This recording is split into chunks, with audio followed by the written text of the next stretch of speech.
est-ce qu'on va former un double top, un M en mensuel ici? C'est un peu la question que tout le monde se pose. La clôture mensuelle va être très importante comme la clôture hebdomadaire. On en reparlera donc dimanche avec Tilt. Mais effectivement, si on consolide ça, si on réalise ça, si on casse en dessous, ça serait vraiment pas bon pour le marché des cryptos dans son ensemble a priori. Par contre, comme on l'a déjà dit depuis un petit moment en hebdomadaire, c'est quand même très intéressant le fait de voir une aussi grosse mèche réintégrer et tenir pour l'instant. Donc ça serait pour l'instant potentiellement comme exactement ce qu'on a fait ici, une déviation. L'objectif théorique, c'est bien sûr la borne haute du range, voir sa cassure. C'est quand même très tôt pour dire ça. Mais voilà un petit peu ce qu'on a actuellement sur BTC. Vous commencez à en avoir l'habitude. On va du coup passer au H4 qui doit être ici. Je vous en parlais sur Twitter. On a un gros range ici. On l'a cassé en bas. On est venu prendre de la liquidité. On est venu close au-dessus. On a réintégré très vite, ce qui est une très bonne chose. C'est un schéma, un pattern que je vous explique souvent, notamment sur les alts, où quand tu casses et tu réintègres, et bien tu veux essayer de reprendre un achat sur l'ancien support. Et c'est un niveau que j'ai pris. Voilà un trade que j'ai réellement pris IRL. Donc je vous le partage ici. Je crois que c'était en plus un 0,118 de retracement. Là, je l'ai pris un petit peu au-dessus, mais effectivement, on a pile retracé 61,8. Comme de par hasard, comme bien souvent. Donc j'ai pris ce trade. Alors ça, c'est la première target qui est ici. Le haut de range. On verra, je vais vous montrer tout de suite d'ailleurs. Sur Kingfisher, ça correspond à peu près à ces niveaux-là. 29,6, 30 000. Donc c'est un bon niveau, je pense, pour à minima sécuriser son trade. Mais la vraie target pour moi, vu qu'on est venu chercher un niveau ici, qu'on est venu chercher la liquidité ici, qu'on a vite réintégré, je pense qu'on peut assez facilement jouer une cassure de ce range à la hausse et être ambitieux, aller chercher le 38.2. Je mets mon TP légèrement en dessous, mais voilà, ça fait un risk-reward de 5, c'est énorme. Mais je pense qu'il a quand même de bonnes chances d'arriver. Ça prendra peut-être 20 jours, je ne sais pas. Par contre, si on vient recasser encore une fois ce range, faudra sans doute sortir très vite. C'est pour ça que j'ai mis mon stop qui est quand même assez close. Parce que là, on fera une clôture mensuelle hebdomadaire qui seront absolument dégueulasses. Mais je prends le pari à l'achat ici, grâce à cette belle bougie. Risque reward important, risque important aussi. Mais c'est worth pour moi, selon moi, ce genre de pattern. Donc je pense qu'il ne veut pas dire que je ne prendrai pas de profit sur le haut du range ou un petit peu au-dessus. Si jamais je vois que, voilà, par exemple, dans le Vegas H4, si on a des divergences ou des trucs ou un manque de volume ou quoi, et je me barre pareil. Hein, si on. Pardon, dans le dessin. Si on commence à péter le range par le haut et qu'on le réintègre, là je me casse. Je me casse et voire même j'ouvre une position short pour aller choper un niveau plus bas. Donc voilà pour mon trade qui est posé tel quel pour l'instant pour BTC. Assez intéressant, j'aime beaucoup ce qu'on voit ici. Du coup, Kingfisher, je vous en parlais, c'est toujours pareil. Il y a beaucoup de niveaux en bas, il y en a très peu au-dessus. Ils sont quand même très proches. Donc ça, c'est vraiment le truc bear qui me fait dire que franchement, il y a quand même encore peut-être pas mal de chances qu'on aille plus bas sur BTC. C'est vraiment le seul truc parce que le reste, honnêtement, invite plutôt à l'achat. Par exemple, pas par exemple, je voulais vous montrer le Fear and Gain Index. Les gens ont peur. Vous le savez, c'est une analyse qui se fait sur les réseaux sociaux avec le prix et d'autres choses également. C'est assez fiable, par contre, bien sûr, comme les autres fois. On a dû faire depuis très longtemps, ce qui veut pas dire qu'on peut pas aller faire de plus bas. Mais globalement, on est plutôt dans des niveaux de fear, de peur de marché, où on veut plutôt chercher à acheter. Donc je sais qu'il y a pas mal de gens qui font du DCA, donc c'est, je pense, quelque chose qui marchera. Même si, comme on l'a dit la dernière fois, le DCA c'est bien, mais il y a des conditions, donc je vous invite à aller voir la vidéo qui a peut-être 1 ou 2 semaines. Sur le DCA, ça devait peut-être être dimanche dernier d'ailleurs, je sais plus trop. Mais allez voir ça, c'est intéressant. Le DCA est souvent vendu comme la solution ultime, etc. Sauf que DCA, un marché qui bear market pendant 30 ans, c'est pas intéressant, quoi. Bien sûr, on croit absolument pas avec que le marché des cryptos va bear pendant 30 ans. Mais voilà, c'était juste pour théoriser. Bref, on s'en fout de ça. Moi, je vais vraiment regarder ce qui va se passer sur BTC. Clôture mensuelle, clôture hebdo, et même au-delà de ça, hein, le range H4, pour moi, si on casse ça à la hausse avec un vrai volume, avec une vraie cassure, qu'on vient rechercher des niveaux, pour moi, il y aura un bon achat à prendre ici, à mon avis. Avec un stop proche, sur réintégration, il faudra évidemment se barrer. Donc ça, c'était pour BTC. Je voulais vous montrer également les options, du coup. Donc fin juin, il y a quand même pas mal de BTC en collate, 79 000, c'est énorme. Pas mal de gens qui nous voient à 60 000, donc il y a de fortes chances qu'on n'y soit pas. Pour fin juin, d'ici un mois, max spend price 35 000, bref, c'est toujours pareil. Moi, je pense qu'on va continuer de range. On ira peut-être voir 40 000, mais je pense qu'on va range encore un mois ou deux, voire plus sur les 30, 40, etc. Sur BTC. Voilà ça que pour moi, le scénario du range m'a l'air vraiment parfait parce que je crois difficilement à un énorme rebond ici. Sur le chain qui est en plus 70%, je crois difficilement à un énorme rebond ici. Possible, encore une fois, hein, souvent quand on prend une liquidité derrière, eh bien on a un très très beau rejet. Mais on est vraiment en hebdomadaire, donc ça peut prendre un peu de temps, on peut faire un truc comme ça, et finalement péter que pour août ou je sais pas quand, ou jamais, ou juste range un petit peu comme on l'a fait ici, même si moi j'y crois pas trop, qu'on fasse un truc comme ça, faire la même chose deux fois. C'est un peu trop évident, mais pourquoi pas. Donc je vous parlais effectivement hein, des fundings sur BTC, qui pour moi sont des entre guillemets non-funding, c'est-à-dire que c'est une non-information. On aimerait bien sûr avoir des fundings extrêmement bear sur BTC ici. Encore une fois, selon moi, ce n'est pas obligatoire pour avoir un bottom de marché. Maintenant, ce qu'on a ici, c'est pas non plus des fundings qui sont extrêmement positifs, comme on l'a eu ici, ok? Ou encore ici, au top. Les fundings ici sont pleins. On oscille entre positif, mais positif de pas grand-chose, et négatif. Pour moi, ça montre vraiment un très gros désintérêt des acheteurs, parce que souvent, le funding est quand même beaucoup plus historiquement positif que négatif, parce que les gens sont quand même plus enclins à acheter, donc il y a plus une pression acheteuse. Donc les bulls payent plus de fees que les bears de manière générale. Et là, on a quand même pas mal de bears. Mais encore une fois, je préfère la prendre comme une non-information. Honnêtement, il n'y a pas grand-chose à en tirer de ça, si ce n'est que pour moi, je ne chercherai pas forcément des fundings négatifs pour choper un bottom, bien qu'on en ait un petit peu. Voilà, on a lavé le marché, on l'a vu sur les open interest. Ça, c'est une bonne chose. Je vais revenir sur ce point-là. Du coup, je vais me mettre en grand ici. Ça, c'est la charte d'Ether, mais c'est pas vraiment quelque chose qui nous intéresse.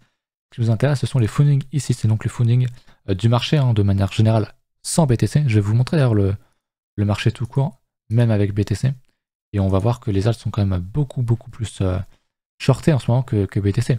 Les gens, j'ai l'impression, FOMO short sur les dérivés, sur les alts. Donc très clairement, je n'irai pas ouvrir un short ici, même sur Ether. On voit qu'il est en train de casser peut-être. Il a fait une petite mèche là aujourd'hui. Intéressant, ouais, il nous a fait une petite mèche. Et réintègre. Donc ouais, s'il clôture comme ça, il y a peut-être un achat à prendre sur Ether. Très early, encore une fois, très risqué. Mais pourquoi pas. Mais quand je vois des fundings négatifs comme ça, honnêtement, il y a de grosses questions à se poser, je pense. Donc attention à ça. Encore une fois, on a eu des fundings négatifs ici. On a eu droit à une petite respiration. On l'a fait un plus bas derrière. On a à nouveau des fundings négatifs, bien plus négatifs qu'à l'époque, avec pas beaucoup d'open interest. Donc faut rester quand même assez assez lucide. Et voilà. En tout cas, moi très clairement, j'irai pas short. En plus, c'est un support, hein, vous le savez. Donc short un support, c'est non merci. Donc voilà, je vois ça. C'est quand même assez étonnant de se dire que les gens shortent énormément les alts et que BTC pas tant que ça. Est-ce qu'on aura une décorrélation alt BTC comme on l'a eu en 2017 au début du run, enfin quand les alts ont vraiment bien pété, qu'elles étaient vraiment très sales et que d'un coup bam on ravale tout assez rapidement et qu'on l'a fait également au top. Est-ce qu'on va le faire ici? Je sais pas. Honnêtement, même moi j'y crois moyen, honnêtement le marché n'indique rien en termes de prix pour que ce soit faisable, pour que ce soit possible ici. Après, hein, c'est souvent quand on a peur, quand on n'y croit pas que ça arrive, mais c'est pas une raison pour que ça arrive non plus. Donc très compliqué de voir ça. Pour ma part, pas impossible, mais bon, j'attendrai vraiment qu'on fasse des structures en daily, à minima en H4 pour repasser boule sur les alts. Mais c'est vrai que quand on voit ça, tu te dis comment les gens peuvent shorter un support, putain. C'est toujours pareil, hein, c'est toujours sur des supports que les gens shortent, et c'est toujours quand on est sur des résistances que les gens achètent en masse. C'est très con, mais c'est pourtant les gens le savent, mais ils le font quand même. Et c'est assez drôle quand même de voir ça, la fameuse psychologie des marchés. Voilà pour ça, je voulais vous montrer aussi, alors avant d'aller voir le SP, on va faire le SP tout de suite. En 3 jours, on avait un beau trade qui a été posé dans l'école Zone 9 par Tilt, qui a été proposé aux élèves. On avait une divergence qui commençait à se mettre en place, surtout le fait important c'était qu'on était dans le Vegas, hein, de suite tendance, qui marchait très bien. Bon là on l'a déboîté, mais je sais que le Vegas marchait quand même plutôt pas mal, Vegas 3 jours. Donc il a bien aimé ça, il l'a pris parce qu'en daily on avait une divergence. On avait une divergence ici qui a été confirmée ici, donc il a dû prendre un achat ici avec un stop là. Je sais pas trop quelle est sa target, je pense qu'il a pris 1,5 ou 2, donc il va bientôt prendre un TP. Je pense que son TP est ici et qu'il a un autre TP un peu plus haut. Donc voilà, c'est un bon trade qui devrait plutôt bien se passer sur le SP. On voit le SP qui remonte. C'est ça aussi, il y a une petite décorrélation en ce moment. Décorrélation aspect, donc Nasdaq, hein, c'est toujours, ils ont la même gueule globalement, avec le BTC, qui lui, bon, a quand même cassé un range avec une mèche qui réintègre, mais en daily, BTC n'a pas du tout cette tronche-là. Pareil, Coinbase, MicroStrategy commence à casser à la hausse, et on le sait que souvent, bah, ils préchotent un petit peu, enfin, on le sait, moi, ce que j'ai observé depuis quelques temps, c'est quand même des... Bon, si je prends Coinbase, ça n'a pas un très très grand historique, hein, je veux dire, c'est là depuis pas bien longtemps, depuis cet été, enfin l'été dernier du coup, donc faut quand même prendre ça avec des pincettes, mais on voit que quand on commence à casser à la hausse, et que BTC en daily n'a pas du tout, alors pas du tout cette tronche-là, là où bah du coup le SP, Coinbase, MicroStrategy sont en train de faire ça, le BTC est là, donc est-ce qu'on n'aurait pas une petite avance sur les marchés US? Ça serait bien que BTC rattrape ce retard, et quand je vois ce qu'on fait en H4 avec cette prise de liquidité ici, et ben je me dis que c'est pas du tout impossible qu'on vienne vraiment pump et aller chercher des niveaux beaucoup plus hauts assez rapidement dans les prochains jours, semaines max, hein, pour faire une belle clôture daily hebdomadaire. Donc ouais, très clairement, moi je suis passé à l'achat, hein. Je vous dis, je pose souvent des trades, c'est souvent du paper trading pour montrer, pour expliquer, pour éduquer, pas risk reward, win rate, etc. Mais cela très clairement je l'ai pris, donc ouais, je le dis, parce que j'y crois vraiment pas mal. Et puis s'il marche pas, c'est comme ça, tant pis. Je voulais vous montrer autre chose aussi. Bon, alors on le sait, il est bullish, on va pas y revenir, ça fait un petit moment qu'on en parle. Ce qui m'intéressait du coup, c'était le dollar. Vous le savez, quand le dollar est fort, c'est pas très bon pour les actifs à risque. Quand le dollar est faible, c'est plutôt très bon. Exemple ici, on a eu le bull market en 2017, on a eu un petit bull market ici aussi. Et est-ce qu'on n'aurait pas un gros bull market qui arrive? Est-ce qu'on n'aurait pas une petite... les planètes qui s'alignent, je sais pas, mais je vous parlais il y a une semaine, 2 semaines, qu'on était du coup sur un range, qu'on est venu prendre la liquidité au-dessus, qu'on va close le mensuel dans 4 jours, et si on close ainsi, bah, c'est une déviation, exactement comme ce qu'on a fait au top sur BTC, ou qu'on pourrait faire ici. Et quand tu fais une déviation, généralement, l'objectif c'est le bas de range. Alors bien sûr, il faut prendre des profits mid-range toujours, parce que ça t'offre quand même un risque reward qui est quand même très important dans ce cas-là. Donc très clairement, c'est quelque chose que je pourrais prendre. Est-ce qu'on pourrait pas même carrément faire une autre déviation en bas pour intégrer plus tard et peut-être repéter à l'hausse? Je ne sais pas. Mais quand je vois un truc comme ça, je vous montrais aussi le fameux TD9 ici, signal agressif, mais finalement pas tant que ça. En mensuel, on l'avait également en hebdomadaire, on l'a également en 3 jours. Ici, on l'avait également en daily. J'ai rarement vu ça. Donc très clairement, si on close en hebdo ici, je m'attends à ce que ça repète pas mal sur les actifs à risque et donc les cryptos.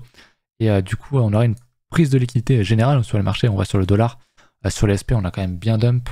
Il y a encore de la place en dessous, bien sûr, mais si on fait ça sur les prochains mois, bah, ça peut être pas mal pour le marché des cryptos, en fait, tout simplement. Voilà. Donc j'aime beaucoup ce qu'on fait, j'aime beaucoup la mèche qu'on fait ici dans un range. C'est vraiment, bah, c'est bien. Quand t'es bull, c'est pas très bon. Généralement, tu sors ici, mais si tu open un short, là, il y a vraiment de quoi faire. Donc ouais, typiquement, si je devais tracer un trade, admettons qu'on close sur ce niveau, tu mets un stop là, bon moi j'irais prendre un profit, vous me connaissez, sur un Fibo. Alors je viserai pas le 38.2, j'irais viser au moins le 50%, mais ça fait pas un RR très important. Donc 61.8, on est proche du niveau ici, ça fait un bon 2, honnêtement, il y a de quoi faire, donc ouais, pas mal. Et puis ensuite on peut aller chercher le bad range, effectivement, comme je le disais tout à l'heure. Donc j'aime beaucoup voir ça sur le dollar, j'aime beaucoup. On en parlait depuis quelques semaines et c'est en train de se réaliser, donc c'est cool. Et c'est peut-être la chance qu'on attendait pour le marché crypto. Voilà pour ça. On va aller voir du coup Ether. Je voulais absolument voir Ether pour vous le montrer parce que c'est vrai qu'il se fait un petit peu déboîter depuis quelques jours. Si on regarde sa paire en PTC, bah globalement, hein, déviation, on va rechercher le bas du range, on va rechercher un order block bull ici qui peut servir de support, mais si on casse ça, honnêtement, à ce que je disais l'autre coup, hein, Ether était très fort, mais on peut faire ça, le marché peut saigner, et bien finalement on serait quand même toujours dans un range. Donc attention à ne pas casser ce range en bas. Je sais qu'il y a des gens qui attendent carrément qu'on revienne rechercher les niveaux ici. Moi j'y crois pas trop. Pourquoi pas revenir refaire pas une petite déviation réintégrée. Bon, ça va être à surveiller. Mais pour l'instant il est toujours en range, donc encore une fois c'est une non-information. C'est vraiment une non-information pour l'instant. Sa paire dollar est pas très belle, beaucoup moins belle que que BTC pour une fois. Mais attention, on ne casse pas. Moi, vraiment, vous savez, je surveille beaucoup ce niveau-là. C'est un niveau que je payerais. Mais si on réintègre l'ancien ATH, ça pue. Hein, si on réintègre 1400, je pense qu'on est reparti pour un bear de quelques années. Sauf si on fait 4 qu'on réintègre, bien sûr. Fameuse déviation, toujours pareil. Mais en l'état, c'est pas très bon. On a une div qui est en train de se mettre en place, mais c'est encore un peu trop early pour en parler. Donc, ouais. Consolation au-dessus de la TH pour l'instant. Non d'information tant qu'on n'en sort pas, tant qu'on ne casse pas des 4800 ou qu'on fait pas un truc un peu plus boule en daily en H4 pour acheter. Il n'y a rien à faire ici. Honnêtement, pour l'instant, il n'y a vraiment rien à faire ici. Voilà, petit rappel sur le Twitter. Il y a un concours d'un projet français, petit projet français. Pas grand monde qui participe. Je crois que c'est parce que le tweet a été posté assez tard et qu'il n'y avait pas grand monde, donc n'hésitez pas à aller participer. Petit jeu français, sympathique, qui fonctionne bien. Bon, Solana a des problèmes en ce moment, donc c'est un peu la galère. Mais ça marche bien et moi j'aime bien le projet, donc on jouera ensemble sur la chaîne Twitch dimanche, je pense, si je live. Donc bah voilà, pensez à participer si vous voulez gagner un petit NFT. Voilà. Voilà pour ça, écoutez, je pense que c'est à peu près tout pour la vidéo du jour. J'espère que ça vous aura plu, j'espère que vous y voyez peut-être un peu plus clair. J'espère que vous avez compris ma vision du marché. J'attends beaucoup de la clôture hebdomadaire, mensuelle qui est également très proche. Et si on tient le marché, si on tient, on va passer en mensuel, même en hebdo, si on tient ce niveau, bah pour moi c'est un achat parce que bah il tient. Après bien sûr, si on vient admettons on clôture comme ça, évidemment je prendrai un stop très proche, mais il y a de belles choses à faire ici. À mon avis, il y a vraiment de très belles choses à faire. Il y a un bon risk-reward à prendre, mais les gens ont tellement peur. Est-ce que les gens croient vraiment qu'on puisse faire ça le mois prochain? Je sais pas. Honnêtement, je pense pas, je pense qu'il y a quand même pas mal de peur. Donc c'est un scénario qui plaît beaucoup, hein, forcément, au niveau psychologie. On va pas se cacher, c'est un scénario qui nous arrangerait beaucoup.